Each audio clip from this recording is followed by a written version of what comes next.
ಕೊಡಗು ಪ್ರವಾಹ ಪೀಡಿತ ಪ್ರದೇಶಗಳಿಗೆ ಸಿಎಂ ಭೇಟಿ, ಮನೆ ಕಳೆದುಕೊಂಡ ಸಂತ್ರಸ್ತರಿಗೆ ಪರಿಹಾರದ ಜೊತೆಗೆ ಗೃಹ ನಿರ್ಮಾಣ.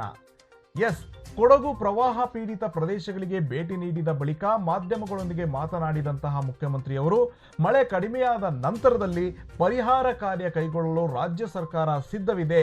ಮಳೆಯಿಂದ ಮನೆ ಕಳೆದುಕೊಂಡ ಸಂತ್ರಸ್ತರಿಗೆ ಸುಮಾರು 1.20 ಲಕ್ಷ ರು ಪರಿಹಾರದ ಜೊತೆಗೆ ರಾಜ್ಯ ಸರ್ಕಾರ ಮನೆ ನಿರ್ಮಿಸಿಕೊಡಲಿದೆ.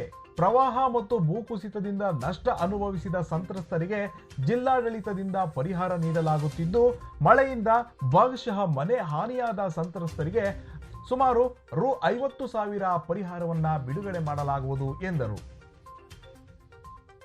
ಈ ವರ್ಷ ಕೊಡಗು ಜಿಲ್ಲೆಯಲ್ಲಿ 50% ಹೆಚ್ಚು ಮಳೆಯಾಗಿದ್ದು, ಪರಿಹಾರ ಕಾಮಗಾರಿಗಳನ್ನ ಕೈಗೆತ್ತಿಕೊಳ್ಳಲಾಗಿದೆ. ಜಿಲ್ಲೆಯಲ್ಲಿ ಒಟ್ಟು 14 ಕಾಳಜಿ ಕೇಂದ್ರಗಳನ್ನು ತೆರೆಯಲಾಗಿದ್ದು, ಜಿಲ್ಲೆಯಲ್ಲಿ 186 ಜನರು 10 ಕಾಳಜಿ ಕೇಂದ್ರಗಳಲ್ಲಿ ಆಶ್ರಯ ಪಡೆದಿದ್ದಾರೆ. ಬೆಳೆ ನಷ್ಟ ಸಮೀಕ್ಷೆ ನಡೆಸಲು ಕ್ರಮ ಕೈಗೊಳ್ಳಲಾಗುವುದು. ಕಾಫಿ ಎಸ್ಟೇಟ್ಗಳಲ್ಲಿ ಆಗಿರುವ ನಷ್ಟದ ಬಗ್ಗೆ ಕಾಫಿ ಮಂಡಳಿ ಮತ್ತು ಕಂದಾಯ ಇಲಾಖೆ ಜಂಟಿ ಸಮೀಕ್ಷೆ ನಡೆಸಲಿದ್ದು, ಜಿಲ್ಲೆಯಲ್ಲಿ ಅಗತ್ಯವಿರುವ ಎಲ್ಲ ತಾತ್ಕಾಲಿಕ ಮತ್ತು ಶಾಶ್ವತ ಪರಿಹಾರ ಕಾರ್ಯಕ್ರಮಗಳನ್ನು ರಾಜ್ಯವು ಕೈಗೊಳ್ಳಲಿದೆ ಎಂದು ಅವರು ಹೇಳಿದರು. ಮಳೆ ಪರಿಹಾರ ಕಾಮಗಾರಿಗೆ ವಿಶೇಷ ಪ್ಯಾಕೇಜ್ ಘೋಷಣೆಗೆ ಜಿಲ್ಲೆ ಎದುರು ನೋಡುತ್ತಿದ್ದರೆ, ರಾಜ್ಯದ ಎಲ್ಲ ಜಿಲ್ಲಾಧಿಕಾರಿಗಳ ಪಿಡಿ ಖಾತೆಯಲ್ಲಿ 763 ಕೋಟಿ ರೂಪಾಯಿ ಇದೆ ಎಂದು ಖಚಿತಪಡಿಸಿದ ಸಿಎಂ ಸಿದ್ದರಾಮಯ್ಯ, ಕೊಡಗು ಆಡಳಿತದ ಪಿಡಿ ಖಾತೆಯಲ್ಲಿ 43 ಕೋಟಿ ರೂಪಾಯಿ ಇದೆ, ಅಗತ್ಯವಿದ್ದರೆ ಹೆಚ್ಚಿನ ಅನುದಾನ ಬಿಡುಗಡೆ ಮಾಡಲಾಗುವುದು ಎಂದು ಭರವಸೆ ನೀಡಿದರು. ಈ ಮಧ್ಯೆ ರಾಜ್ಯ ಸರ್ಕಾರ ಈ ಹಿಂದೆ ಕಸ್ತೂರಿ ರಂಗನ್ ವರದಿಯನ್ನ ತಿರಸ್ಕರಿಸಿತ್ತು. ಆದರೆ ಅರಣ್ಯ ಸಚಿವ ಈಶ್ವರ್ ಖಂಡ್ರೆ ವರದಿ ತಿರಸ್ಕರಿಸುವ ಮುನ್ನ ಮತ್ತೊಮ್ಮೆ ಚರ್ಚಿಸುವಂತೆ ಸೂಚಿಸಿದ್ದಾರೆ. ಈ ಬಗ್ಗೆ ಚರ್ಚೆ ಮಾಡುತ್ತೇವೆ ಎಂದು ಮುಖ್ಯಮಂತ್ರಿ ಸ್ಪಷ್ಟಪಡಿಸಿದರು.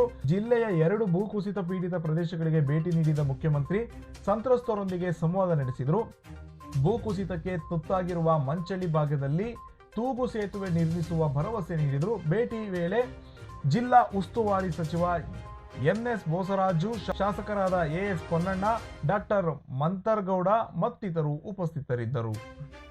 ಬ್ಯಾಚುಲರ್ ಪಾರ್ಟಿ ವಿವಾದ, ಪೊಲೀಸ್ ವಿಚಾರಣೆ ಬಳಿಕ ಮ್ಯೂಸಿಕ್ ಕಂಪನಿಗಳ ಮೇಲೆ ರಕ್ಷಿತ್ ಶೆಟ್ಟಿ ಕಿಡಿ.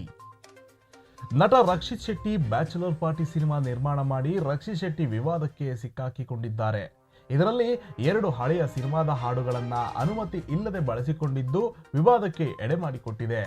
ಈ ಸತ್ತು ಅದ್ಯಾಕೋ ಸರಿ ಅನಿಸಲಿಲ್ಲ ಎಂದು ರಕ್ಷಿತ್ ಶೆಟ್ಟಿ ಎಂಆರ್ಟಿ ಮ್ಯೂಸಿಕ್ ಸಂಸ್ಥೆ ಜೊತೆಗಿನ ಮಾತುಕತೆಯನ್ನ ವಿವರಿಸಿದ್ದಾರೆ.